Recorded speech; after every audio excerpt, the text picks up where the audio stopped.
Okay. I'm here now. Kilonso.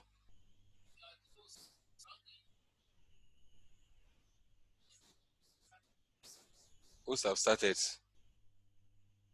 Oh. Leave everybody. Move to end for everybody. It's about to end for everybody. Hey, people are coming in now. Okay, I think we all log out and log in again.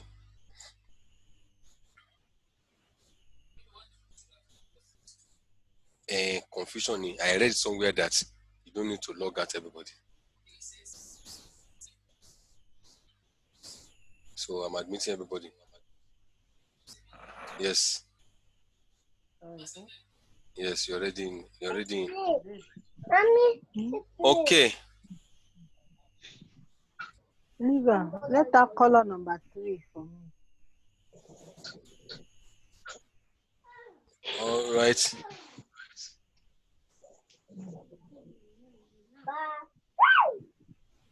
All right. Okay. So I think we can. Sorry, we're just learning. I got 2 information from 2 different people. Somebody said it's only you that you end the meeting and you come back. They don't need to log out. I found that you need to log out completely and come back. So we have another 30 minutes. Then we do tomorrow. So we're going to in the next 30 minutes we are going to log out again. Please, can we mute everybody?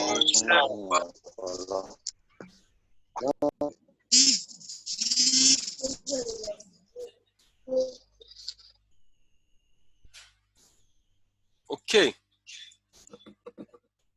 Let me go back to my screen.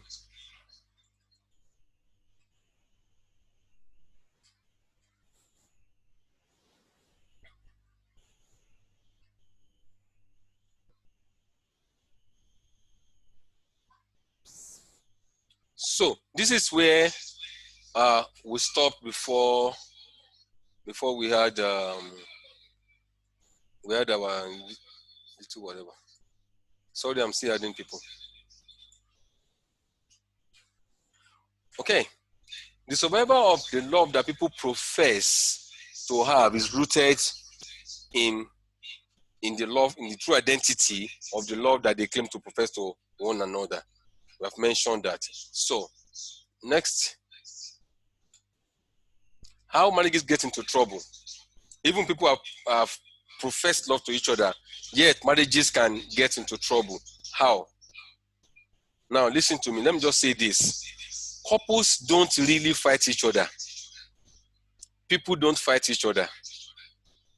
Fights or misunderstanding occurs when your values, your perception, and your mindset clashes with somebody else's value, perception, and mindset on a matter of common interest. This funny one that we keep hearing about people fighting over toothpaste, it might look stupid to you, but it's their value. This one that we say about people not making bed in the morning, if you don't make bed in the morning, it's like you have killed somebody. It's about values. It is not the people that want to fight, but their values are clashing over how bed should be made in their bedroom. That is the issue. Because if they don't have any, if you don't have any serious value, or you are not actually bothered about some things, those things are not going to make you to fight people. Misunderstanding grows out of poor knowledge of personal and partner's personality traits and disposition. Several times in my life, I've had to do personality profile for people. We're going to do it here. Do personality profile for people and to discover that, see, you don't actually have a problem. The problem you have is not a problem. It's because your personalities are just different. You see things from different angle. That is just all. And because it's from different angle does not make you enemy. You don't have to, you can disagree with people, but you don't have to live disagreeable lives with them. You are permitted to disagree with people, but don't live a disagreeable life with them. That is where the challenge is. When you begin to now live disagreeable lives over things that you could discuss. So people don't actually fight. It's their values, perception, and mindsets that are fighting each other. Now, dysfunctional mindsets. Oh, sorry. Dysfunctional mindset are also the thing that causes marriages to enter into trouble. Unresolved adverse childhood experiences is called ACE. I'm going to send you ACE form tonight for you to fill. You're not going to show everybody. Just look at it so we know the extent of the childhood trauma that you've had that might be the problem that you're having now, trying to fall in love or trying to make marriage work. Because the physician must heal himself or herself first before trying to go and heal somebody. It's very, very important. Continuous assault on love that generates emotional stress. If you continue to assault or abuse love, it will generate emotional stress. And that emotional stress is going to lead to problem in marriages. Misguided or poorly managed stress. People have stress from office, they have career stress, they have all manner of stress, and then you now push it inside your marriage. This can decrease marital satisfaction and promote negative reactions. Example of stress: career stress, religious stress, financial anxiety. Some of us who are pastors, the church is not growing, and you are coming home to put pressure on your wife. Is she the Jesus that will make church grow? Some people, you didn't get a contract in your office or whatever, and you come and put stress on everybody. Are they the one that say the contract should not take place? So when you don't manage your stress, your marriage is going to suffer for it. Uncontrolled external aggression and invasion, especially from in-laws, from friends that you are so close with before you got married, and you have not been able to determine their roles. Those people can just encroach. I've heard of families that their friends, the husband friend can enter their bedroom, can enter their fridge, just take anything and drink like that. Kadang. All right. So I say couples don't really fight. I mentioned that. Now, let me throw this open. I want us to have maybe one or two. Let me have maybe one or two persons to talk about this thing I just mentioned, that couples don't actually fight. So, whose hand is coming up there? I have just two persons to contribute to this. Yes, who want to contribute? When I say couples don't actually fight, it is their mindset or their perception that fights. Any contribution? Okay, let's go on. Let's go. If there are no contribution, no hands up. All right, so mute everybody back. Okay, I can see Oyewole's hand is up. Can we quickly have your contribution? Yes, quickly. Okay, I want to think is the condition. I want to think is the condition of their mind. Okay. Condition of their mind in what sense? Is because the conflict begins from the mind. So it's not that they really fight. Is the value that is bringing about the conflict. So what they are processing in their mind. Cannot relate. The other person cannot relate. Is what is happening outside. So the guy cannot relate that with the fact that the person is not doing what he or she wants, and the conflict is within. So it is the conflict that is causing the behavior outside. What is happening within the mind? All right. Thank you very much. Let's go on. No other person, so we can go. No other, and all right. Okay. So we go to couple counseling now. You can counsel one person, you can counsel two persons, you can counsel a family. There's group counseling, there's individual counseling. But when you go to couple counseling, you might use different approach. But don't forget that these two people are different people, but are fighting over a matter of common interest. So treat them as separate individuals first. Don't treat them as couples first. Treat them, I need to say this so that I don't forget, treat them as separate individuals. Mr. A and Mrs. A, separate. Then we'll now talk about the process. But first of all, treat them as separate individuals. So, what are the pillars of marriage? We're still coming back to couple counseling in detail, but I just want to say that so that we don't forget. And let me say something about couple counseling. There are different approaches to it, but the best approach that I have experienced, that's functional, is speak to them one-on-one, separately. No matter who comes to you first.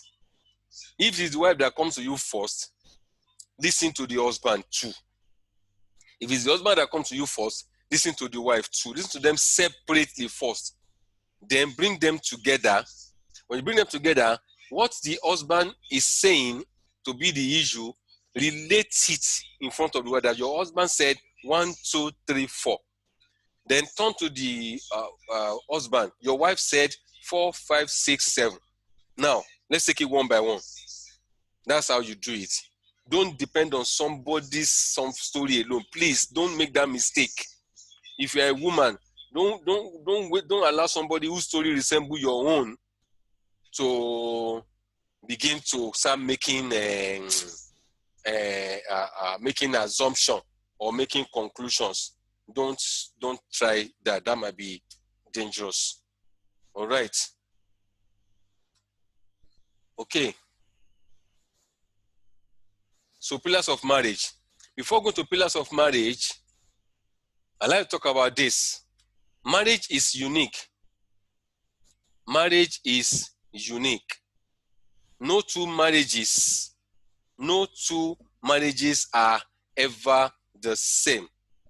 No two marriages are ever the same in terms of context, in terms of content, and in terms of situation, complexity, or the things that they have gone through in their life. It's not always the same.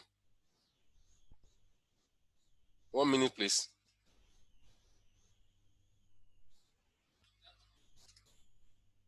All right. Somebody has been calling me and I don't know, maybe it's not an emergency and I can't stop this, and so I need to allow somebody to do that. So let us go. So when you are counseling people,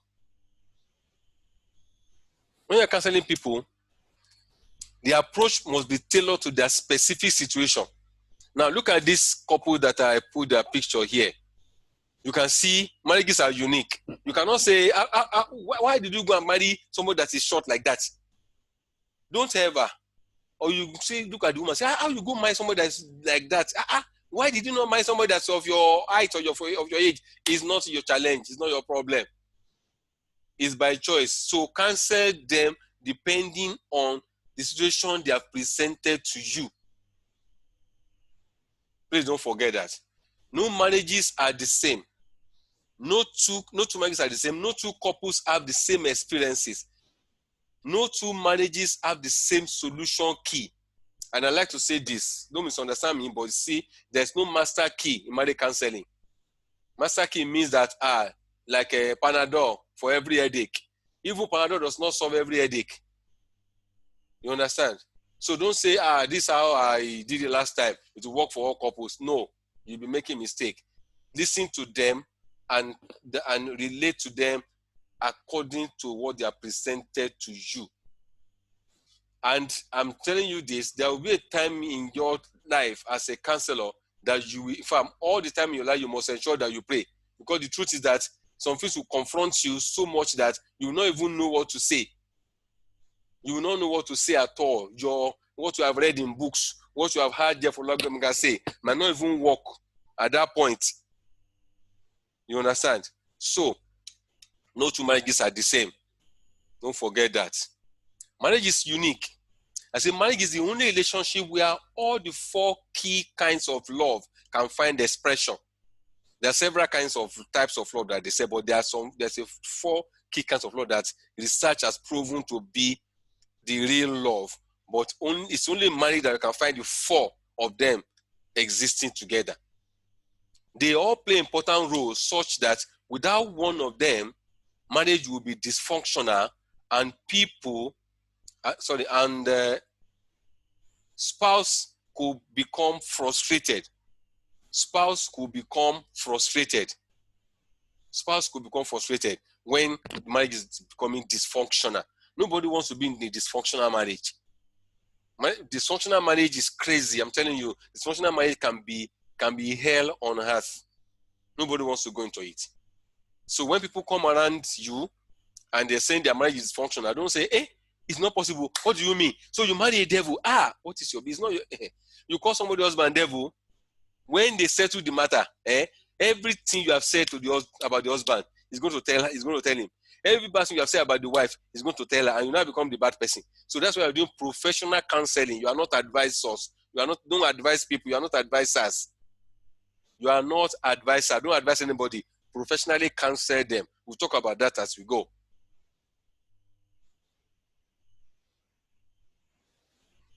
So these are the 5 pillars. We have the filio. The filio is a brotherly or sisterly kind of love that we share. It is the kind of love that enables us express our feelings of love and warmth and affection towards people. This is the kind of love that is the basis of the basis and strength of friendship. It is the basis and the strength of friendship. And that's why I believe that if you marry your friend, somebody that you have been friendly with before the issue of I go marry, I no go marry you comes in, if it works out, it always works better. Because what do friends do? Friends gist. What do friends do? Friends open up to each other. What do friends do? Friends don't have boundaries like that. Though I know I've heard stories of people who came in as friends and it was working until they got married and everything just changed as if they're not friends again. That's an abnormal case. But in a normal case, the filial love should make love very comfortable and should make marriage to be functional. So friendship is a very strong factor in achieving marital success. It's a very, very strong factor in achieving marital success. That's filial love. Now we have the eros. Some people think when you talk about marriage, this is the only thing. This one that I say fornication is a sin. Now it's no longer a sin. You've gotten license. Nonsense. At the end of the day, you find that eros is not enough to keep your marriage. All this one I'm talking about, none of them in its own singularly can sustain marriage. They cannot singularly sustain, but together they can work. That's why we call them the pillars. So eros is the same root. Has the same root word from erotic. It's the same root word that we got erotic from. Eros is erotic, meaning sexual or arousal. Sexual love or arousal. To be aroused is natural and it is self-serving. So it has to do with sex, all the peri-peri that people do, but that's not the only thing. Eros is a self-serving kind of love, but it's not wrong if used correctly. It's a self-serving. Self-serving means it's a bit selfish. The eros, why do you think people rape? It's a selfish. The people that are eros personality, or people who are id personality, I'll talk about id when I'm going. In one of the slides. Id personality doesn't care if he or she is right or wrong. That thing they conjure the whole lamb. And he does not want to care whose ox is God. He just wants to do it. Erotic love has to do with sexuality, intercourse, and romance. Is one of the pillars of marriage. Without it, marriage is incomplete. Okay, let's go. Then we have the storge or the storgic love. It's the type of love that exists or that occurs naturally between parents and children or between siblings. Storge is affectionate and protective. Mark that word. That's why I put it. That's why I put it in bold. It is protective. Without this kind of love in marriage, care and feeling of my spouse is my flesh and my blood might be absent, giving way to insensitivity. This kind of love helps you to see your spouse as your flesh and blood. And so you'll be affectionate and you protect them. Why do you think sometimes some people mess up their wife because of their sibling? It's because they have not brought the storgic love into their marriage circle with their wives. They still keep the storgic love with their family, blood, flesh and blood. Blood is thicker than water. So they put emphasis on their siblings or more than the wife. All right. This is the kind of love that in-laws often take too far. into their sibling or child marriage. The flip side of study cloth can lead to possessiveness. Some of us have experienced possessive husband or possessive wife before, that they will know, in fact, they will put GPS on your car. Yes, I've counseled people like that before. There's GPS. He came for counseling and said there's GPS on this car, that the man is tracking. Just then the man called, said, "What are you doing, Galadimawa?" Because that was where the counseling was taking place. So some people can track, put GPS. In fact, I'm surprised that some people put tracker inside their wife's bag. Anywhere she go, they can track or whatever. So that is not supposed to be how marriage will be. So study cloth is part of the pillars of marriage. Now we have the agape love. We say it is God's kind of love. It's a God's kind of love. And it's a decision type of love. I have decided to love you, and I have decided. But you see, all these things cannot stand on their own. Agape love does not have sex involved in it. It does not have sex involved, but sex is part of marriage. And when you look at the eros does not have agape inside it, because eros does not want to be realistic. He wants it now. So it takes the decision to route. It takes the decision route because it is designed to be unconditional kind of love. This love will sacrifice for spouse because that is what has been decided. So if you put all these four together, each of them have the roles that they play. Each of them have the responsibility. So they are pillars. The four of them exist in marriage, and they must be there at a balanced form, because if you have pillars and the pillars are loop-sided, you know there's going to be a challenge. So the eros is there, the filio is there, the agape is there, and the storge cloth is also involved in this. So, so before getting to pillars of marriage, let me take one or two contributions on the kind of love that we mentioned. Yes, does anybody have any contribution on that? Yes. Yes. Anybody?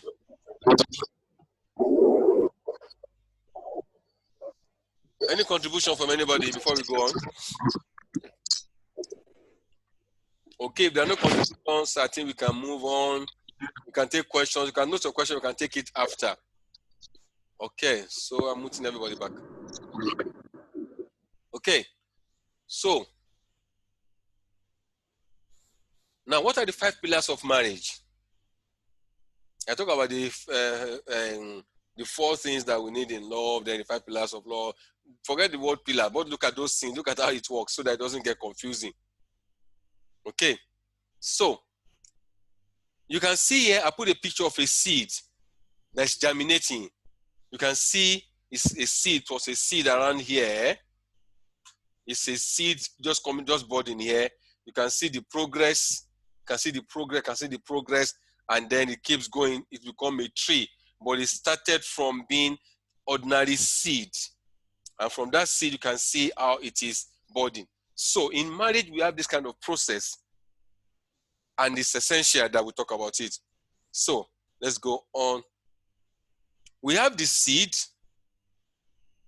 Now, the seed is what you drop in the heart that germinates. Everything started from being a seed. Everything started from being a seed. The seed is the unit of life. In marriage, love is the seed that carries the potentials of life, longevity, productivity, and sustenance.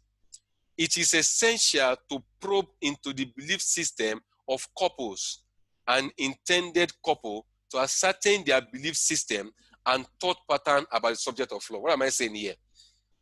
You know, this training we are starting from you as a person. You should probe yourself in all this. Probe your own love too. Probe your own marriage if you are married. If you are not married, you probe your understanding of love and see if it is positively or negatively skewed. It's essential to probe to the belief. What's your belief system? I'm going to talk about that. We're going there. So the parental dramatization of love. How did you see your parents dramatize love in marriage? Is that good enough for you to adopt in your own marriage in 21st century? What are societal expectation influences on the general perception of love? How has that affected your own perception of love? That is the seed. The seed is the love. If the seed is not in good condition, when you plant it, by the time it grows, if it ever grows, you will see that there's a problem in the seed. Social media influence and modeling of love. How has that affected your seed? How has social media and modeling of love, the way we model it this day, how has it affected your perception of love?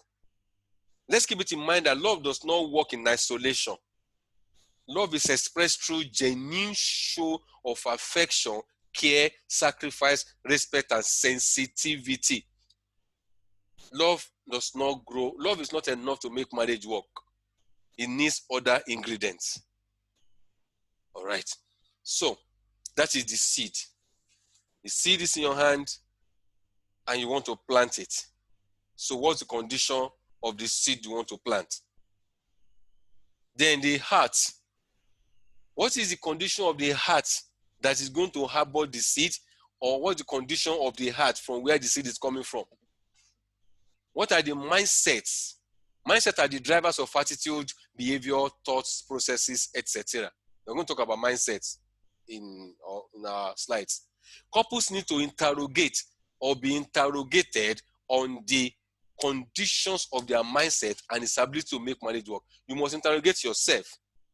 Then when people come around you for counseling, you must also ask them questions about their mindset, because the mindset can kill or make marriage work. The individual mindset about relationship. What do you think about relationship? Ask people. What do you think about relationship? Say relationship. It's also whatever. It does not have a concrete thing. It does not have a concrete direction. So that person, when the person gets to marriage, or the person is talking about marriage, he's not going to have that stability that is expected. The heart is the individual's mindset about relationships. The individual open or secret agenda in relationship. Sometimes people have agenda and you might not know the person has an agenda. So you want to ask, what is this person's agenda all about? Emotional maturity and problem solving skill. You want to also know that the heart from where the seed is coming out must be in good form. That's why we're asking this question. You understand? So what's the emotional maturity of the heart that want to sow this seed of love? The battles to make marriage successful and the failure that makes it dysfunctional are fought in the minds of the partner. Don't forget that. The battles to make a marriage successful and the failure that makes it dysfunctional are fought in the minds of the partners. Even if the seed is good, the hearts can perpetually produce toxins that could contaminate the seed. The mind can produce toxins that could perpetually put toxin and contaminate that seed. Last point here is hearts here is the way love is communicated over the lifespan of the marriage. How is love communicated? By God's grace, I've been married for 23 years and we have communicated love in different ways.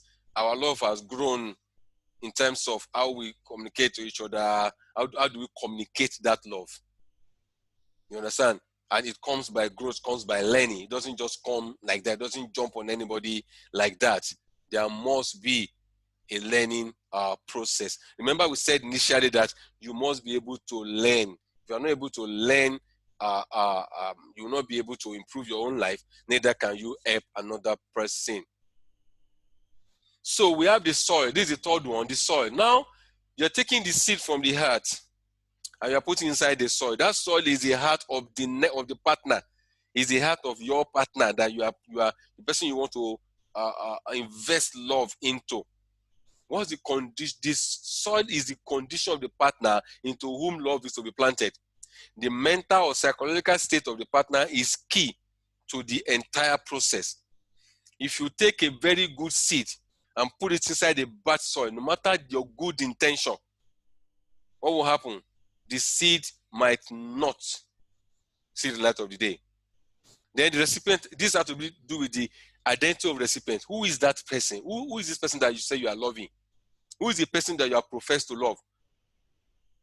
What does this recipient really want in the relationship?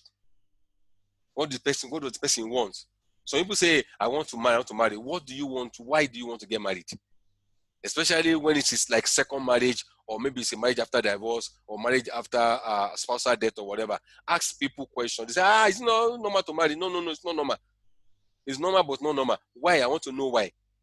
Is it because you need a nanny to take care of the children that the other person left behind, or you looking for somebody to pay the school fees of the one that's on ground? What?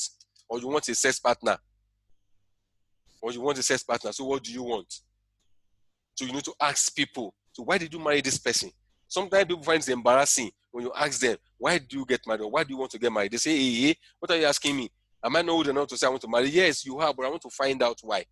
Because the why will lead us into give us the ability to answer that question that will come up. So people don't know. I've done a survey on this before. Why did you get married? I was surprised. I wasn't surprised, but I was so surprised that only about 20%, of the people said they got married because they felt matured enough, and that they felt that they need a married partner to complement what they were doing. Some people say that I don't finish school now. I don't finish service. Waiting remain. What kind of question they ask me? Waiting remain. You will hear a lot of that say, am I not old enough?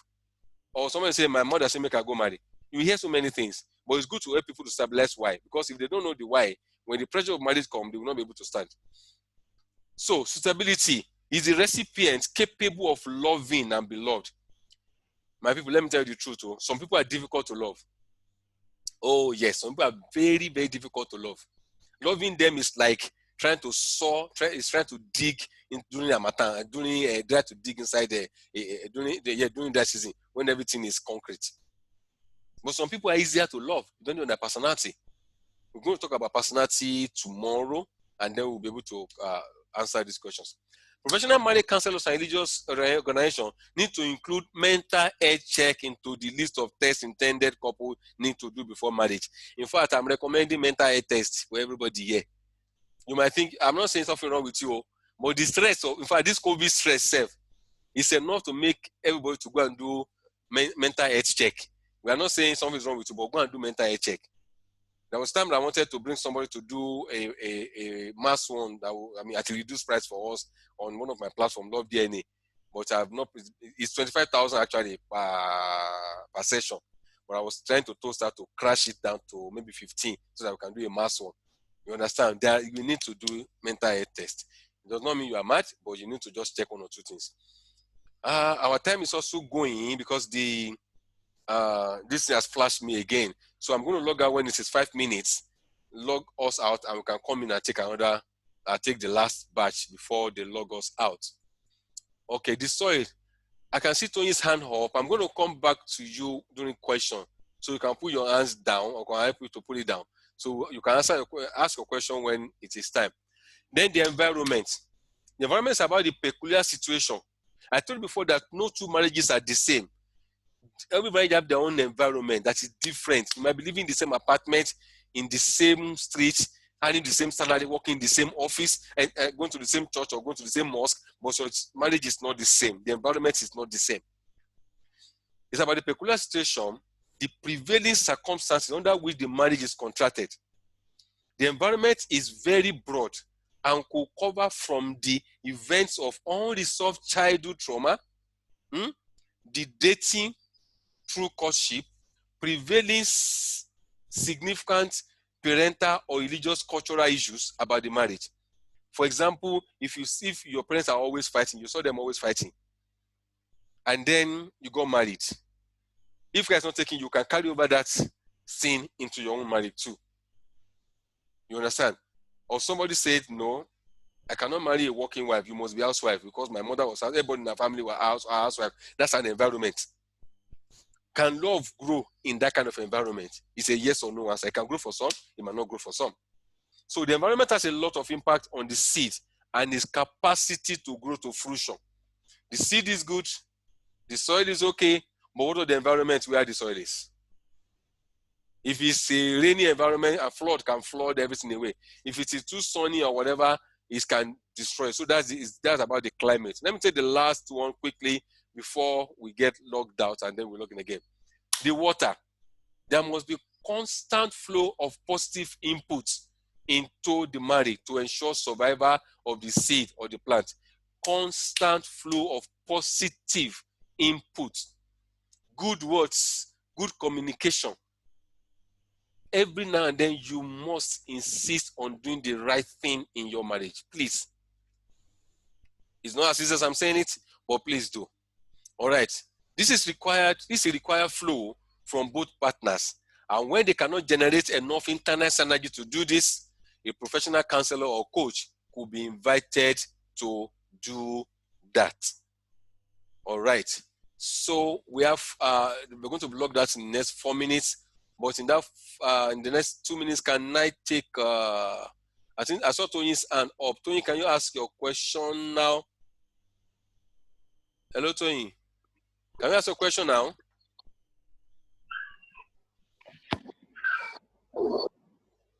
Hello.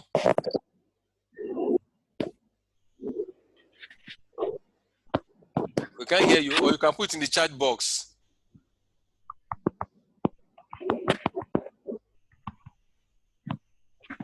Okay, this is not forthcoming. All right. Does any other person has any contribution? Any contribution in the next 2 minutes before we are before I will log out and we'll log in again like before. Don't worry. When we pay on this, you can have it for as long as you want to. Yes. Contribution before we go, or questions on what I say. Yes, I can see your hand. Mo,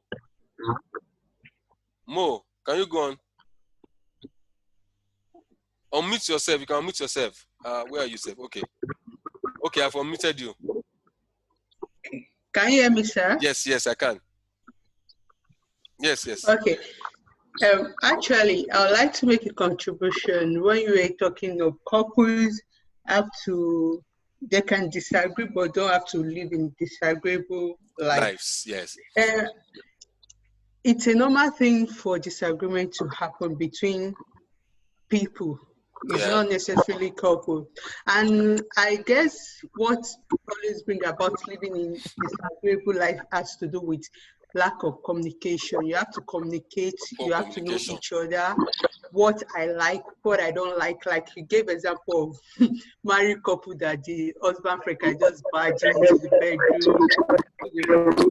I guess it has to do with communication. You people have to set boundaries and rules, and you have to make sure you abide by it so that outsiders will also abide by it also. So I guess everything is simply based on communication. Communicating it. All right. So we're going to log out here. We have just 2 minutes to go before they get us out. Let's get ourselves out first, and we'll now come back again. So where do I do that again? Somebody need to train me on this thing, no?